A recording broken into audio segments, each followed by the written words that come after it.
Hello everyone, আজকে আমরা পড়ব ক্লাস 11-এর ভাষা চ্যাপ্টারে। টোটাল 3টা অধ্যায় রয়েছে।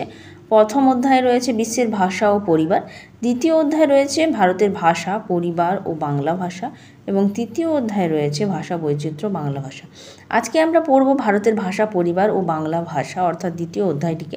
এই অধ্যায়টি খুব কঠিন, ছেলেমেয়েদের বুঝতে খুব অসুবিধা হয়, তাই জন্য এই চ্যাপ্টারটাকে আমি আজকে নোট তৈরি করেছি। সেই নোট অনুযায়ী পড়াবো যাতে তোমাদের সুবিধা হয়। এই নোটটাকে ঠিক করে পড়ে নিলে বইয়ের খুঁটিনাটি সমস্ত কিছু আমি এই নোটটার মধ্যে তুলে দিয়েছি। আশা করি তাতে তোমাদের সাহায্য হবে, কারণ ভাষা থেকে টোটাল 10 নম্বরের কোশ্চেন আসে এমসিকিউ, আর এই চ্যাপ্টারটা খুবই ইম্পর্টেন্ট। এখান থেকে বেশি কোশ্চেন্স আসার চান্স আছে। ভারতের ভাষা, পরিবার ও বাংলা ভাষা বললে একে টোটাল 4টা ভাগে ভাগ করা যাচ্ছে, 4টা ভাষা বংশে ভাগ করা যায়। একটা হচ্ছে ইন্দো ইউরোপীয়, অস্ট্রিক, দ্রাবিড় এবং ভর্চিনা। বইয়ে অস্ট্রিক, দ্রাবিড়, ভর্চিনাটাকে প্রথমে আলোচনা করে দেওয়া হয়েছে এবং শেষে গিয়ে ইন্দো ইউরোপীয় ভাষাকে ডিটেলসে আলোচনা করা হয়েছে, কিন্তু আমি প্রথমে ইন্দো ইউরোপীয়কেই ডিটেলসে এখানে আলোচনা করব। তার কারণ ইন্দো ইউরোপীয় ভাষার বিবর্তনের মাধ্যমে ইন্দো ইরানি এবং তারপরে বাংলা ভাষার উদ্ভব হয়েছে। আর যেটা আমরা যেহেতু বাঙালি, তো আমাদের সিলেবাসের মধ্যে বাংলা ভাষার উদ্ভব কীভাবে হয়েছে সেটা থেকে ইম্পর্টেন্ট কোশ্চেন আসার চান্স সবথেকে বেশি, এবং এই চ্যাপ্টারটাই তাই জন্য খুবই ইম্পর্টেন্ট। ওই জন্য প্রথমে আমি ইন্দো ইউরোপীয় ভাষাটাকেই ঠিক করে পড়াবো। ইন্দো ইউরোপীয় ভাষা বলতেই আমরা জানতে পারি যে পৃথিবীর যে সমস্ত ভাষা বংশগুলি আছে তাদের মধ্যে সবথেকে ইম্পর্টেন্ট হচ্ছে যে ইন্দো ইউরোপীয় ভাষা বংশ, এবং সবথেকে এটাকে বৃহত্তম ভাষা বংশ বলা হয়, যাকে আর্য ভাষা বংশও বলা হয়ে থাকে। এটি কোন কোন অঞ্চলে প্রচলিত ছিল না, ইন্দো ইউরোপীয় কথাটার মধ্যে দুটো শব্দ লুকিয়ে রয়েছে, একটা হচ্ছে ইন্দো আর একটা হচ্ছে ইউরোপীয়। ইন্দো মানে ভারতবর্ষকে বোঝানো হচ্ছে, আর ইউরোপীয় বলতে ইউরোপ অর্থাৎ শুধু ইউরোপ না, ইউরোপের সঙ্গে ইরান এবং পূর্ব এশিয়াকেও আমরা এখানে ধরব। ইন্দো ইউরোপীয় যে শাখাটি ভারতে প্রবেশ করেছে তার নামকরণ করা হয়েছে ভারতীয় আর্য ভাষা। তাহলে ইন্দো ইউরোপীয় ভাষা অনেক বড় ভাষা, অনেক বড় মানে প্রতিটা দেশে এই ভাষা, মানে ভারত প্লাস ইউরোপের অতগুলো দেশ প্লাস ভারতবর্ষ এবং তার সঙ্গে পূর্ব এশিয়া, ইরান, এতগুলো দেশের তো আর বর্ণনা করা একটা বইয়ে দেওয়া সম্ভব নয়। এগুলো ডিটেলসে পরে পড়ানো হবে যখন তোমরা কলেজে যাবে, কিন্তু এই মুহূর্তে শুধুমাত্র ইন্দো ইউরোপীয় যে শাখাটা ভারতে প্রবেশ করছে সেই শাখাটা সম্পর্কে তোমাদের বইয়ে ডিটেলসে আলোচনা করা আছে। যে ইন্দো ইউরোপীয় যে শাখাটা ভারতবর্ষে প্রবেশ করছে তার নাম হচ্ছে তার নাম হচ্ছে ভারতীয় আর্য ভাষা। তার নাম কি না, ভারতীয় আর্য ভাষা। এই ভারতীয় আর্য ভাষা যীশুখ্রিস্ট জন্মের 1500 বছর পূর্বে না ভারতে আসে, এবং ধীরে ধীরে থাকতে থাকতে বর্তমানে 3500 বছর ধরে নানান বিবর্তনের মাধ্যমে ভারতবর্ষে রয়ে গেছে। আর রয়ে যাওয়ার ফলে একটা ভাষা যখন ভারতবর্ষে রয়ে গেছে তখন কি হয়েছে, তার বিভিন্ন উপভাষার তৈরি হয়েছে। টোটাল আমরা এখানে সেগুলোই দেখব যে ভারতীয় আর্য ভাষাকে টোটাল 3টা ভাগে ভাগ করা যাচ্ছে: প্রাচীন ভারতীয় আর্য ভাষা, মধ্য ভারতীয় আর্য ভাষা এবং নব্য ভারতীয় আর্য ভাষা।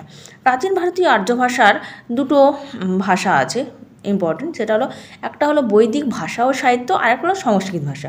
আমরা বৈদিক ভাষা বলতেই সাধারণত সংস্কৃত ভাষাকেই বুঝি, কিন্তু এখানে মেনশন করে দেওয়া আছে যে বৈদিক ভাষাকে আমরা সংস্কৃত ভাষা বলতে পারি না, কারণ দুটো ভাষার মধ্যে অনেক জিনিসের ব্যবধান রয়েছে, অনেক কিছু আলাদা আলাদা রয়েছে, যার জন্য ডাইরেক্টলি আমরা বৈদিক ভাষাকে সংস্কৃত ভাষা না বলে দুটো জিনিসকে আমরা আলাদাই বলতে পারবো, আমরা আলাদাই বলবো।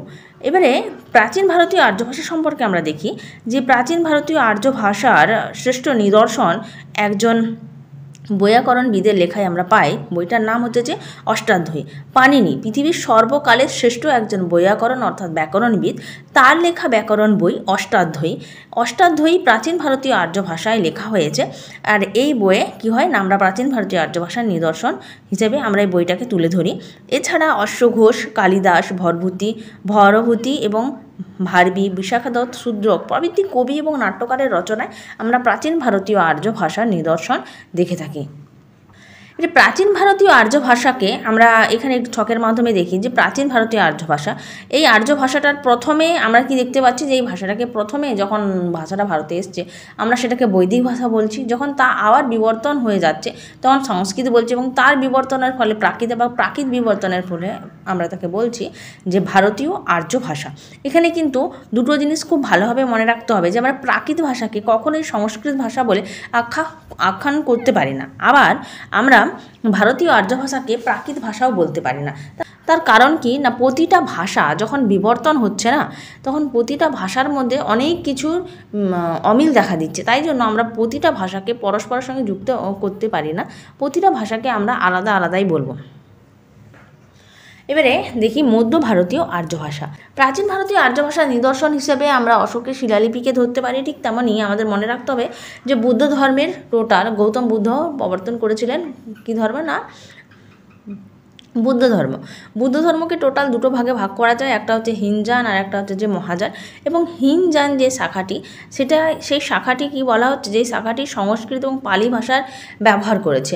তারা তাদের ধর্মগ্রন্থে সংস্কৃত এবং পালি ভাষার ব্যবহার করেছে। মধ্যভারতীয় আর্য ভাষার প্রথম স্তর কি না, পালি ভাষা।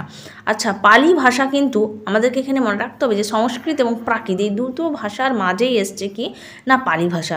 অন্তত 600 খ্রিস্টপূর্বাব্দ থেকে 900 খ্রিস্টাব্দ তো প্রাকৃত ভাষা হচ্ছে, এবং তার আগে সংস্কৃত এবং প্রাকৃতের মাঝে যে ভাষাটা আছে সেটা হচ্ছে যে পালি ভাষা।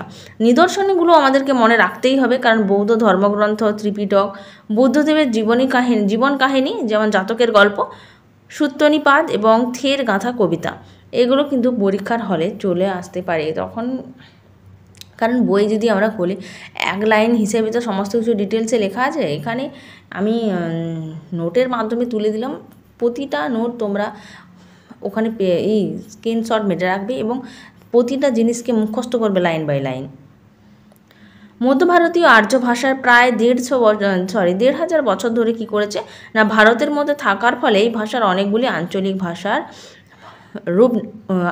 ভাষার রূপ উৎপন্ন হয়েছে। যেমন ইংরেজি, আমরা যে ইংরেজিতে কথা বলি সেটা তো আর ব্রিটিশ না, ব্রিটিশদের কাছ থেকেই আমরা ইংরেজি শিখেছি, কিন্তু আমরা তো প্রপার ব্রিটিশ বলি না। আমরা যে ইংলিশটা বলি সেটাকে আমরা বলি যে আমরা ভারতীয় ইংলিশ বলছি। ভাষাটা তো আমরা তাদের কাছ থেকেই শিখেছি, কিন্তু তার কাছ থেকে শিখে তাদের মতো না বলতে শিখে আমরা আমাদের টোনে, আমরা যেভাবে নিজেদের ভাষাটাকে বলি সেই টোনে আমরা কি করেছি না, ভাষাটাকে পরিবর্তন করে আমরা সেই ভাষাটাকে বলতে শিখেছি। ঠিক তেমনই মধ্য ভারতীয় আর্য ভাষার যে আঞ্চলিক রূপগুলো আমরা দেখব, তাদের মধ্যে মহারাষ্ট্রীয় প্রাকৃত, সৌরসেনী প্রাকৃত, পৈশাচিক প্রাকৃত, মাগধী প্রাকৃত এবং অর্ধমাগধী প্রাকৃত খুবই ইম্পর্ট্যান্ট এগুলো। আর এই ভাগগুলোই হয় টোটাল 1 2 3 4 5 5টা ভাগে। এখানের মধ্যে মাগধী প্রাকৃতকে আমরা কি বলবো, যে মাগধী প্রাকৃতকে না পালি ভাষা, মাগধী প্রাকৃত থেকেই পালি ভাষার উদ্ভব হয়েছে বলে অনুমান করা হয়। কারণ গৌতম বুদ্ধের কথা আছে, গৌতম বুদ্ধ মাগধী সম্প্রদায়ের মানুষ ছিলেন, তাই জন্য অনুমান করা হয় যে এই মাগধী প্রাকৃত থেকেই পালি ভাষার জন্ম হয়েছে, কারণ বৌদ্ধ ধর্মে পালি ভাষার ব্যবহার করা হয়েছে। এর মধ্যে সবথেকে ইম্পর্টেন্ট যদি কিছু হয় বা আদর্শ কিছু হয়, সেটা হলো মহারাষ্ট্রীয় প্রাকৃত। সবথেকে আদর্শ প্রাকৃত বলা হয় থাকে মহারাষ্ট্র প্রাকৃতকে। এখানে সাহিত্যর কথা যদি আমি বলি, সাহিত্যগুলো হচ্ছে যে হালের ঘাস সত্যসই, পবর সেনের সেতুবন্ধন, বাগপতি রাজের গৌরবহ, এগুলো কিন্তু মুখস্থ করতেই হবে। সৌরসেনী প্রাকৃত সবচেয়ে প্রাচীন ধর্মী প্রাকৃতের মধ্যে পড়ে, যেমন মথুরা, দিল্লি, মিরাট। অর্থাৎ পশ্চিম ভারতে কি হয়েছে না, এই ভাষা কিন্তু প্রচলিত রয়েছে। সংস্কৃত নাটকে সংস্কৃত যখন নাটক উপস্থাপন করা হতো, সেখানে শিক্ষিত রমণী বা রাজপুরুষের সংলাপে এই ভাষাকে ব্যবহার করা হতো। পৈশাচিক প্রাকৃত যদি আমরা দেখি, উত্তর পশ্চিম ভারতে, পরবর্তীকালে মধ্য ভারতে এবং প্রচলিত ছিল এই ভাষা, কিন্তু নিদর্শন প্রায় নেই বললেই চলে। মাগধী প্রাকৃত পূর্ব ভারতের মগধে প্রচলিত ছিল, আর নিদর্শন হিসাবে সুতনুক পত্নলিপি। অর্ধমাগধী প্রাকৃত জৈন সম্প্রদায়ের ভাষা, তাই জন্য একে জৈন প্রাকৃত বলা হয়। আর বলা হয়েছে যে এই ভাষাটা জৈন সম্প্রদায়ের মানুষের মধ্যে সীমাবদ্ধ রয়েছে। লখনৌ অবধ অঞ্চলে এই ভাষা কি ছিল না, এই ভাষা প্রচলিত ছিল। সুনীতি কুমারের মতে এখানে ভাষাগুলোকে আমি এখানে লিখে দিয়েছি যে মহারাষ্ট্রীয় প্রাকৃত মানে প্রতিটা ভাষার আঞ্চলিক ভাষা কি হয়েছে, তাদের প্রাকৃত থেকে রূপ বদল করে অপভ্রংশ হয়েছে, তারপর অপভ্রষ্ট বা অবহট্ট হয়ে গিয়ে কি হয়েছে, যে মূল ভাষা সেই ভাষাটা তৈরি করেছে। যেমন নব্যভারতীয় আর্য ভাষা, এতক্ষণ আমরা কি দেখলাম, মধ্য ভারতীয় আর্য ভাষা, তো এবার দেখব নব্য ভারতীয় আর্য ভাষা। ইন্দো ইউরোপীয় ভাষার যে শাখাটি ভারতে প্রবেশ করেছে তাকে আমরা বলবো ভারতীয় আর্য ভাষা। ভারতীয় আর্য ভাষাকে টোটাল 3 ভাগে ভাগ করা যায়: প্রাচীন ভারতীয় আর্য ভাষা, মধ্য ভারতীয় আর্য ভাষা, নব্য ভারতীয় আর্য ভাষা। নব্য ভারতীয় আর্য ভাষা এখন আমরা পড়ব। নব্য ভারতীয় আর্য ভাষার সময়সীমা হচ্ছে যে 900 খ্রিস্টাব্দ থেকে বর্তমান সময় পর্যন্ত। আজ আমরা যে ভাষাটা বলি সেটা নব্য ভারতীয় আর্য ভাষার মধ্যে পড়ে। আর এই নব্য ভারতীয় আর্য ভাষাতে আমরা দেখব যে মহারাষ্ট্রীয় প্রাকৃত আমরা বললাম, এই মহারাষ্ট্রীয় প্রাকৃত কী হলো, প্রাকৃত থেকে অপভ্রংশ হলো, অপভ্রংশ থেকে অবহট্ট হওয়ার ফলে তারপরে কী কী ভাষার উৎপন্ন হচ্ছে না, মারাঠি এবং কোঙ্কণি। এবং এই মারাঠি কোঙ্কণি দুটো ভাষাই কিন্তু বর্তমানে আমাদের সংবিধানের যে 22টা ভাষা আছে তাদের মধ্যে মারাঠি কোঙ্কণি দুটো ভাষাই কিন্তু স্থান পেয়েছে। এবং মারাঠি এবং কোঙ্কণি যে ভাষা, মারাঠি কোথায় আমরা বলি না শ্রীরাষ্ট্রে, কোঙ্কণি কোথায় বলি না গোয়ায়। দক্ষিণ ভারতে দুটি গুরুত্বপূর্ণ ভাষা, খুবই ইম্পর্টেন্ট ভাষা, সংবিধানেও রয়েছে দুটো ভাষা। ষোড়শ্রেণী প্রাকৃত, এবং ষোড়শ্রেণী প্রাকৃত আমরা দেখব যে এর ষোড়শ্রেণী প্রাকৃত থেকে হচ্ছে অপভ্রংশ, এবং তারপরে হচ্ছে কি নেপালি, কুমায়ুনি, গাড়োয়ানি ভাষা। তাহলে নেপালি, কুমায়ুনি, গাড়োয়ানি এই তিনটা ভাষা কি হয়েছে না উদ্ভব হয়েছে। আরও হয়তো থেকে থাকবে বইয়ে, তোমরা দেখলেও দেখতে পারো। আমি মনে হচ্ছে ইম্পর্টেন্টগুলোকেই লিখেছি আর বাকিগুলোকে লিখিনি। হিমালয়ের পাহাড়ি অঞ্চলে এই ভাষা প্রচলিত ছিল। তাহলে হিমালয়ের পাহাড়ি অঞ্চলে এই ভাষা প্রচলিত ছিল। নেপাল, কুমায়ুন এই সমস্ত অঞ্চলে তো পাহাড় রয়েছে হিমালয়। আর এখান থেকে মনে রাখতেও সুবিধা যে হিমালয়ের পাহাড়ি অঞ্চলে ষোড়শ্রেণী প্রাকৃত প্রচলিত। শুধু তাই নয়, মধ্য ভারতে কথ্য ভাষা রূপে হিসেবে আমরা ষোড়শ্রেণী ভাষাকে দেখে থাকি, যেমন হিন্দুস্তানি, বজ্র ভাষা, কনৌজ, বুন্দেলি, বন্দারু প্রভৃতি ভাষা কিন্তু হচ্ছে যে কি না এই মধ্য ভারতের কথ্য ভাষা হিসেবে ষোড়শ্রেণী প্রাকৃত থেকে এই ভাষাগুলো গ্রহণ করা হয়েছে। এই ভাষাগুলোকে পশ্চিমা হিন্দিও বলা হয়ে থাকে। এবং আমরা দেখব যে এই ভাষাগুলো কোন কোন অঞ্চলে প্রচলিত সেটাও কিন্তু পরীক্ষার হলে চলে আসতে পারে, এক্সামে চলে আসতে পারে। তাই জন্য এখানে সেগুলোকেও আমি বলে দিয়েছি যে বজ্র ভাষা মথুরা, আলিগড়, আগ্রা অঞ্চলে প্রচলিত। কনৌজ ভাষা মথুরার পূর্ব দিকে দোয়াব অঞ্চলে প্রচলিত। বুন্দেলি ভাষা মধ্য ভারতের বুন্দেলখণ্ড অঞ্চলে প্রচলিত। এবং বন্দারু ভাষা হরিয়ানার হরিয়ানা অঞ্চলে এই ভাষাটি কি না প্রচলিত। এবং হিন্দুস্তানি, মান্য হিন্দি, গুজরাটি, রাজস্থানী অঞ্চলে দেখতে পাওয়া যায়। এবারে পৈশাচিক ভাষা যদি আমরা দেখি, যে পৈশাচিক ভাষা থেকে টোটাল 3টা ভাষা হচ্ছে হিন্দি, পশ্চিমা এবং পূর্বী পশ্চিমা। এবং হিন্দি যদি আমরা দেখি যে কচ্ছ অঞ্চলে প্রচলিত একটা ভাষা হচ্ছে যে হিন্দি ভাষা, এবং এর লিপি কোথাও আরবি বা কোথাও ফার্সি হিসেবে ব্যবহার করা হতো, মানে নিজস্ব হিন্দি ভাষার নিজস্ব লিপি নেই। এবং পূর্বী পাঞ্জাব এবং দিল্লি অঞ্চলে প্রচলিত একটি ভাষা হচ্ছে যে কি না পূর্বী পাঞ্জাবি। শিখদের মূল ধর্মীয় গ্রন্থ সাহেব পূর্বী পাঞ্জাবি ভাষায় রচনা করা হয়েছে। এবং পশ্চিমা পাঞ্জাবির অপর নাম লহন্দি। মাগধি প্রাকৃত এটা ইম্পর্টেন্ট। এখান থেকে দুটো আমরা ভাগ পাই, একটা হলো পূর্বী আর একটা হলো পশ্চিমা। এই পূর্বী থেকে কি উৎপন্ন হয়েছে, আসাম, উড়িষ্যার অহমিয়া, উড়িয়া ভাষা, বাংলা এবং পশ্চিমবঙ্গের বাংলা, এই সমস্ত কিছু তৈরি হয়েছে এখান থেকে। এবং পশ্চিমা থেকে হচ্ছে বেনারস, রোহতাস, সাসারামের প্রচলিত ভাষা। ভোজপুরি, পাটনা, গয়া, মুঙ্গের, হাজারিবাগের যে সমস্ত ভাষায় কথা বলা হয়, মগহী ভাষা, সেই সমস্ত কিছু এই পশ্চিমা ভাগ থেকে উৎপন্ন হয়েছে। এছাড়া ভাগলপুর, মুজফ্ফরপুরের মৈথিলি ভাষাও কি হয়েছে, এই মাগধি প্রাকৃত থেকে উৎপন্ন হয়েছে।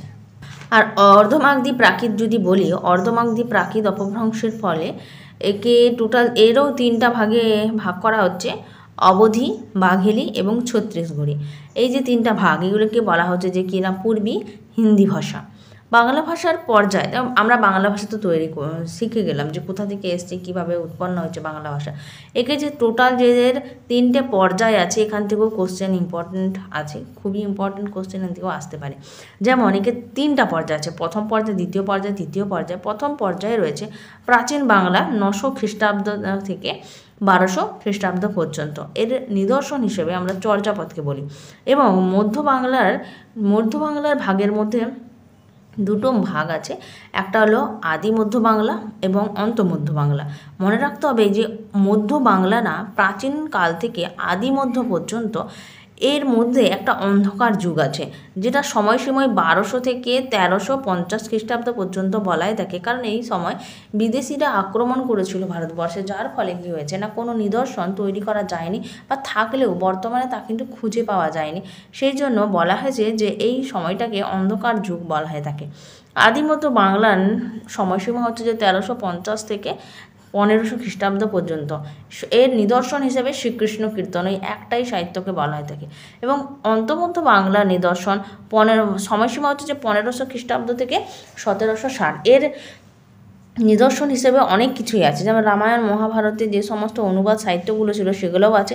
শুধু তাই নয়, তাছাড়া এই যে নিচে আমি লিখেছি যে কৃত্তিবাসের রামায়ণ, মালাধর বসুর শ্রীকৃষ্ণ বিজয়, মঙ্গল কাব্য, বৈষ্ণব পদাবলী, চৈতন্য জীবনী, আরাকান রাজসভা সভা কবি সাহিত্য, গীতিকা, নাথ সাহিত্য সমস্ত কিছু এর মধ্যেই যুক্ত রয়েছে। এবং আধুনিক বাংলা যদি আমরা বলি, আধুনিক বাংলা হচ্ছে যে 1760 থেকে বর্তমান সময় পর্যন্ত।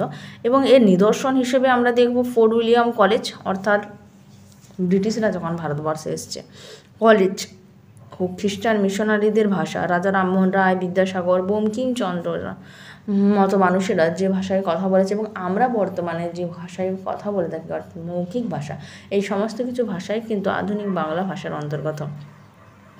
এতক্ষণ যা বললাম এগুলো সমস্ত কিছু কিন্তু ইন্দো ইউরোপীয় ভাষা বংশের অন্তর্গত, ইন্দো ইউরোপীয় ভাষা। এবং ইন্দো ইউরোপীয় ভাষার যে আছে সেগুলো হচ্ছে অস্ট্রিক, দ্রাবিড়, ভর্চিনী ভাষা। এবং সেগুলো বলতে গেলে ভিডিওটা অনেকটা বড় হয়ে যাবে, আমি তাই জন্য বলছি সেই অস্ট্রিক ভাষা, ভর্চিনী আর একটা দ্রাবিড়, এই সমস্ত কিছুকে আমি পরের ক্লাসটাতে আলোচনা করে দেব। আশা করি তোমরা সেখানে গিয়ে সমস্ত কিছু দেখলে তোমাদের ডাউট ক্লিয়ার হয়ে যাবে।